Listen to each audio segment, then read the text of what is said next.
অনেকদিন পর নিজেকে নিয়ে কিছু কথা লিখলাম। ধ্বংসের দিকে তাকিয়ে মুচকি হাসি দেওয়া অদ্ভুত মানুষ আমি। হয়তো আমি পাগল, হয়তো অনুভূতির ভিতরে কোনো এক গভীর অতল দুঃখ বাসা বেঁধেছে। তবুও নিজেকে জোর করে হাসাতে শিখে গেছি। যেদিন ভেতরটা একবারে ভেঙে গিয়েছিল, সেদিনও বাইরে থেকে এক চিলতে হাসি মুখে নিয়ে সবার সামনে দাঁড়িয়েছিলাম। কষ্টগুলোকে আমি বন্ধু বানিয়েছি, একাকিত্বকে আপন করে নিয়েছি। মানুষ ভাবে আমি হয়তো সুখী, শক্ত, নির্লিপ্ত, কিন্তু তারা জানে না প্রতি রাত আমার এক একটা লড়াই। নিজেকে নিজেই বুঝিয়ে রাখি তুই ভালো আছিস, অথচ আমি জানি আমি ভালো নেই।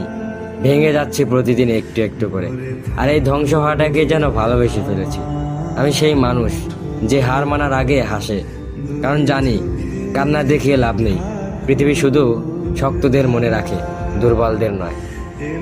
তাই আমি অদ্ভুত, আমি অনুভূতির আগুনে পুড়ে যাওয়া নীরব যোদ্ধা। আমার জীবন কোনো সুখের গল্প নয়, এটা নিঃশব্দ বিপ্লব, যেখানে হাসির আড়ালে লুকানো থাকে হাজারো না বলা কথা, ভাঙা স্বপ্ন, হারিয়ে যাওয়া আমি।